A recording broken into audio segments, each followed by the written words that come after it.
Praise lord children, దేవునికి వందనాలు. మరి యొక్క వారం దేవుడు మనకు ఆయన యొక్క వాక్యం నేర్చుకోవడానికి మనకిచ్చిన ఆపర్చునిటీ, తరుణం బట్టి దేవునికి ఎంతో వందనాలు. ఎండలు ఎంతో ఉన్నాయి కదా, మరి youth camps, vacation Bible schools జరుగుతూ ఉన్నాయి. పిల్లలు అక్కడికి వెళ్తున్నారని అనుకుంటున్నాము. వెళ్ళి దేవుని వాక్యం నేర్చుకోండి. ఈ వెకేషన్ మరి దేవుని కొరకని వాడాలా. మనము ప్రేయర్ చేసుకొని మనము లెసన్లోనికి వెళ్దాము. ప్రేమగల మా పరలోకపు తండ్రి, మా గొప్ప దేవానికి వందనాలు. మరి ఒక ఆదివార దినము మా యొక్క జీవితంలో ఇచ్చినందుకే నీకు వందనాలు. మే నెలలో లాస్ట్ వీక్ ఆఫ్ మే మమ్మల్ని తీసుకొచ్చినందుకే నీకు వందనాలు. నేను నీ యొక్క మందిరంలో నీ యొక్క వాక్యం వినడానికి పిల్లలకు తండ్రి ఆశను దయచేయండి. మందిరానికి వచ్చి అలవాటు చేసుకోవడానికి సహాయం దయచేయమని వేడుకుంటూ, నేను పిల్లలు నేర్చుకునేది మరి వారి యొక్క జీవితాలలో అప్లై చేసుకొని దాని ప్రకారంగా నడుచుటకు సహాయం దయచేయమని, సైతాను శక్తులను బంధించమని యేసయ్య పరిశుద్ధమైన నామమున ప్రార్థించి వేడుకుంటున్నాం తండ్రి, ఆమెన్. మత్తయి 4, మార్కు 1 అధ్యాయము, లూకా 4 అధ్యాయము, యోహాను 4 చివరి వచనాలలో మనం ఈరోజు చూసుకుంటాము. Matthew 4 chapter, Mark 1 chapter, Luke 4 chapter, John 4 chapter, last part of 4 chapter మనం ఈరోజు చూసుకుంటాం. సో లాస్ట్ లెసన్లో మనం ఏం చూసుకున్నామంటే, న్యూ టెస్ట్మెంట్ లాస్ట్ లెసన్లో మనము యేసుప్రభు గలిలీ అనే ప్రాంతానికి వస్తాడనమాట. Galilee, his ministry in Galilee. John the Baptist జైల్లో వేయబడ్డాడు అని వినగానే యేసుప్రభు అక్కడ నుండి గలిలీ అనే ప్రాంతానికి వెళ్తాడనమాట. Mostly we're covering incidents from 4 gospels. ఈ 4 సువార్తలు, మాథ్యూ, మార్క్, లూక్, జాన్, ఈ 4 గాస్పుల్స్లో ఉండే ఇన్సిడెంట్స్ మనము చూస్తూ ఉన్నాం అనమాట. సో ఆయన గలిలీ అనే ప్రాంతానికి వస్తాడనమాట. అంతేకాకుండా మనం లాస్ట్ లెసన్లో జీసస్ సెకండ్ మిరకిల్, రెండోసారి యేసుప్రభు చేసిన మిరకిల్ చూసుకున్నాం. కానా ఆఫ్ గ్యాలిలీలో ఆయన first time he turn water in to wine, second time he healed a boy కదా, మనం చూసుకున్నాం లాస్ట్ టైం. సో ఇప్పుడు ఈ గలిలీ అనే ప్రాంతంలో యేసుప్రభు సెటిల్ అయ్యాడు అనమాట. ఈ కపెర్నౌమ్ అనే ప్లేస్. కపెర్నౌమ్ ఒక బిజీ సిటీ అనమాట. ఒకవేళ యేసుప్రభు అనుకున్నాడేమో అక్కడ చాలామంది ఉన్నారు కదా, వాళ్ళకు గాస్పుల్ ప్రీచ్ చేయొచ్చు అని. సో జీసస్ ఇంకా ఆయన ప్రీచింగ్ స్టార్ట్ చేశాడు అనమాట. Preaching of repentance. ఏ విధంగా జాన్ ద బాప్టిస్ట్ ప్రీచ్ చేసిండో, మరి repent for the Kingdom of heaven is at hand, మారు మనసు పొందుడి, పశ్చాత్తాపడుడి, పరలోక రాజ్యము సమీపంగా ఉన్నది అని ఆయన ప్రీచింగ్ స్టార్ట్ చేస్తాడు కదా. జాన్ ద బాప్టిస్ట్ ఎట్లయితే ప్రీచ్ చేసిండో యేసుప్రభు కూడా అదే విధంగా ప్రీచ్ చేస్తాడనమాట. స్టార్టింగ్ రిపెంటెన్స్తోనే స్టార్ట్ చేస్తాడనమాట యేసుప్రభు యొక్క ప్రీచింగ్. సో ఇప్పుడు మనము లూక్ 4 చాప్టర్ 16 to 30 చూసుకుందాము. ఆ గలిలీ అనే ప్రాంతంలో మరి యేసుప్రభు నజరేత్ అనే ప్రాంతానికి వస్తాడనమాట. నాజరెత్ అనే ప్రాంతం అది హోమ్ టౌన్ ఆఫ్ జీసస్ కదా, మనకు తెలుసు కదా. Jesus was raised in Nazareth. So Nazareth అనే టౌన్కి వస్తాడనమాట. అక్కడ ఒక సినగాగ్కి వెళ్తాడు. మనకి ఇక్కడ లూక్ 4 చాప్టర్ 16th వర్స్లో ఏముందంటే, యాజ్ హిస్ కస్టమ్ వాజ్, అంటే as his custom was he went in to the synagogue. అంటే దాని అర్థం ఏంటంటే ఆయన దానికి అలవాటు అనమాట.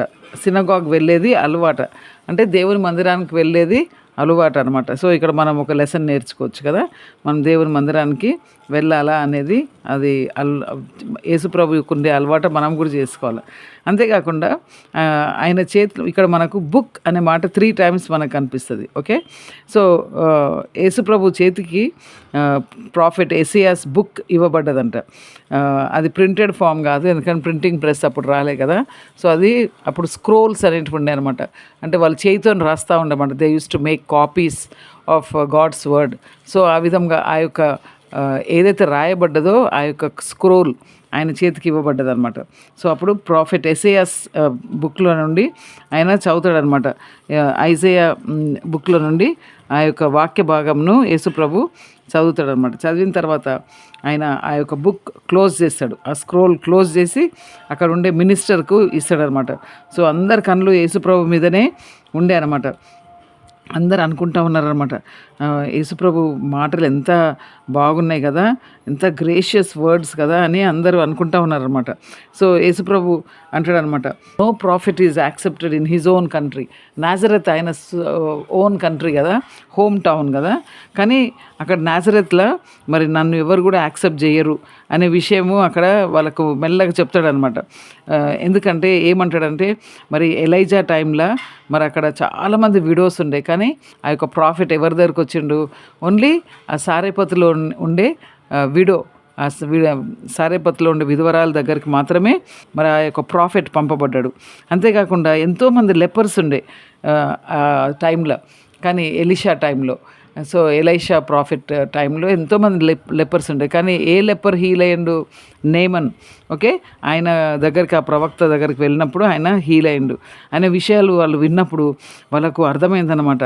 అమ్మో, ఈయన మా గురించి చెప్తుండ అంటే మేము యేసుప్రభును నమ్ముతలేము అని, ఆయన దేవుడు అని మేము తెలుసుకుంటలేమని వాళ్ళ కోపం వచ్చిందంట. కోపం వచ్చి ఆయనను తీసుకుపోయి ఆయనను కింద పడేద్దామని అనుకున్నారంట. అప్పుడు యేసుప్రభు ఇంకా మాథ్యూ 4:18-22 ఆ యొక్క ప్రాంతానికి వస్తారన్నమాట యేసుప్రభు. నాజరత్లో ఇప్పుడు వాళ్ళు వద్దు అని అనుకున్నారు కదా, యేసుప్రభును రిజెక్ట్ చేసిండ్రు. ఆయనను రిజెక్ట్ చేసినందుకు ఇంకా ఆయన కపెర్నౌమ్ అనే ప్లేస్లోనే అక్కడ సీ ఆఫ్ గ్యాలిలీ, ఆ గలిలీ అనే ప్రాంతంలో ఉన్నాడు కదా యేసుప్రభు ఇప్పుడు. సో ఆ గలిలీ అనే ఆ యొక్క సీ దగ్గరకు వస్తారనమాట. సీ ప్రభు ఆ గలిలీ సముద్రం దగ్గర జస్ట్ వాక్ చేస్తున్నాడు, నడుస్తూ ఉన్నాడు అనమాట. నడుస్తుంటే అక్కడ ఇద్దరు బ్రదర్స్ ఇద్దరిని చూస్తాడనమాట. సైమన్ పీటర్ నువ్వు చూస్తాడు, అంతేకాకుండా ఆయన బ్రదర్ ఆండ్రూను కూడా చూస్తారనమాట. వాళ్ళు ఏం చేస్తున్నారు, they're casting a net into the sea, ఆ యొక్క సముద్రంలో ఒక వల వేస్తుండ్రు అనమాట. బికాజ్ వాళ్ళు ఫిషర్మెన్ అనమాట. వాళ్ళు అంటే వాళ్ళు చేపలు పట్టుకొని ఆ బిజినెస్ అనమాట, చేపలు అమ్ముకొని బ్రతికే బిజినెస్ అనమాట వాళ్ళది.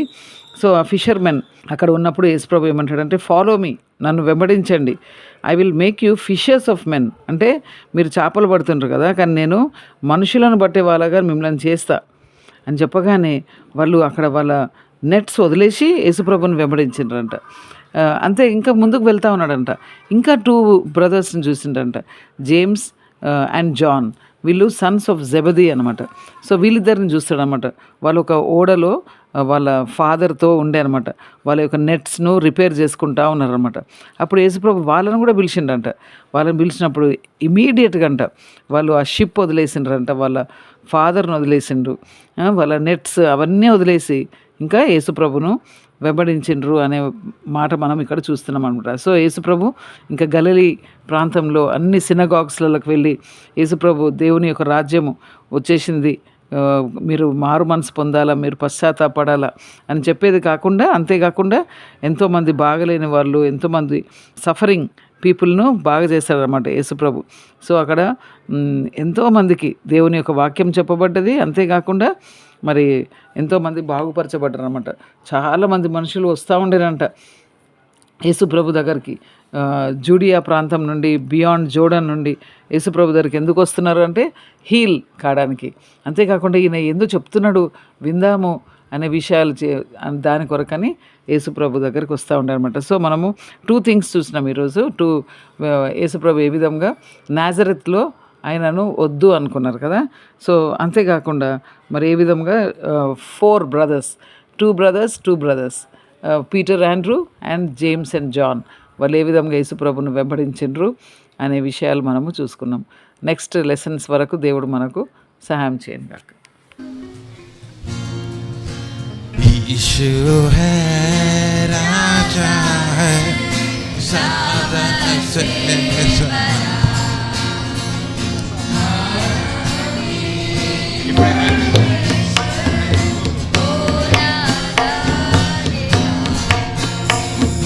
You gon' say you gon' take it heaven.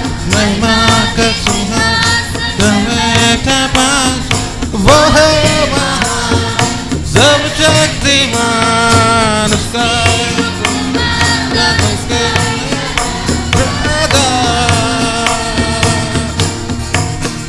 Raja Samanta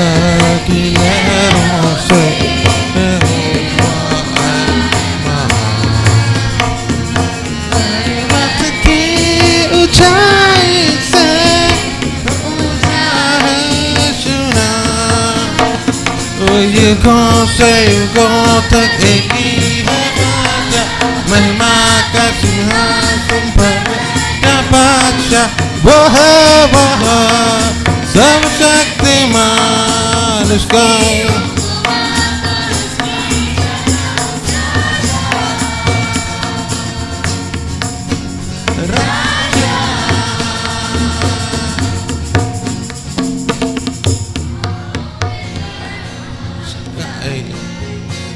उसका ही परचम हम लहराए, हम जगाए उसका नाम से जय जय गाए, आओ मिलकर हम सब गाए उसका ही परचम हम लहराए, उसके सामने सज खाए उसके नाम से जय जय गाए, वो युगों से युगों महिमा का सिंहासन पर बैठा बादशाह, वो है महान सर्वशक्तिमान उसका ही कुमार उसका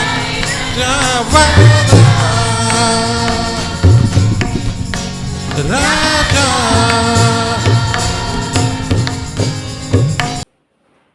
పిల్లలు మరి పాట చూసి ఎంజాయ్ చేసినారు అనుకుంటున్నా. మనము లెసన్లో కొన్ని విషయాలు మనం నేర్చుకున్నాం కదా. యేసు ప్రభు అలవాటు ప్రకారము సినగాగ్లోనికి వచ్చిండు కదా. సినగాగ్ అంటే అది జూయిష్ వర్షిప్ ప్లేస్, చర్చ్ అంటే క్రిస్టియన్స్ వర్షిప్ ప్లేస్. సో మరి ఆ దినాలలో అక్కడ మరి జూస్ మధ్యలో యేసు ప్రభు సేవ చేస్తూ ఉండే కదా, అక్కడ పరిచర్య చేస్తూ ఉండే. సో అక్కడ సినగాగ్లోనికి వెళ్ళి అక్కడ దేవుని యొక్క వాక్యము మరి ఇతరులకు ప్రకటించిండు అని మనం చూస్తూ ఉన్నాం అలవాటు ప్రకారంగా. కాబట్టి మనం కూడా గుడ్ హ్యాబిట్, దేవునికి మందిరానికి వెళ్ళడం, చర్చ్ వెళ్ళడము గుడ్ హ్యాబిట్. ఓకే పిల్లలు, అది నేర్చుకోండి. అంతేకాకుండా ఇంకొక విషయం చూసుకున్నాం, బుక్ అనే మాట 3 times అని చూసుకున్నాం. సో మనం ఈ రోజులలో Bibles book form Bible carry చేయడం చాలా తక్కువ అయిపోయింది కదా. చర్చెస్లలో కూడా మరి ఫోన్స్ వాడుతూ ఉన్నారు. సో చర్చ్కి వెళ్ళినప్పుడు దయచేసి carry your Bible with you. మరి దేవుని యొక్క మరి బుక్ బైబుల్ తీసుకొని వెళ్ళినప్పుడు అది ఒక test money, good test money.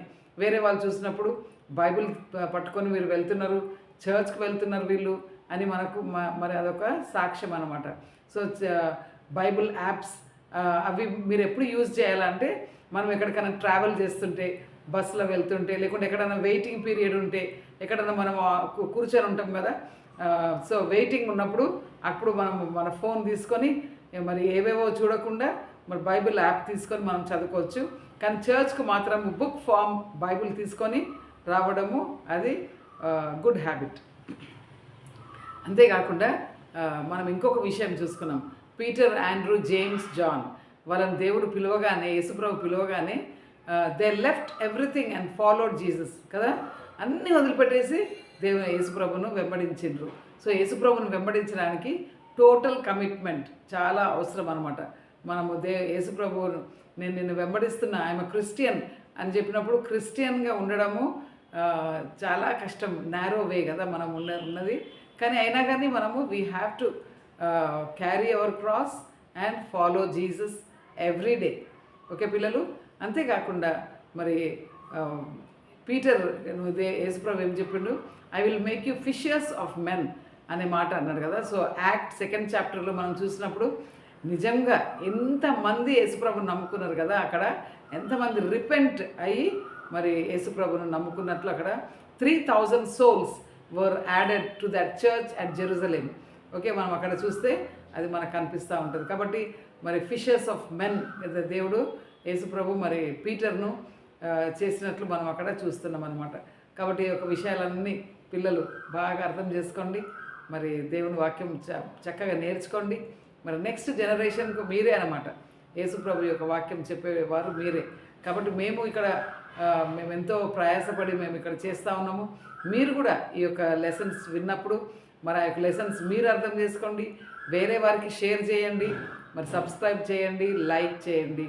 మరి నెక్స్ట్ టైం కలుసుకునే వరకు దేవుడు మనకు సహాయం చేయను గాక.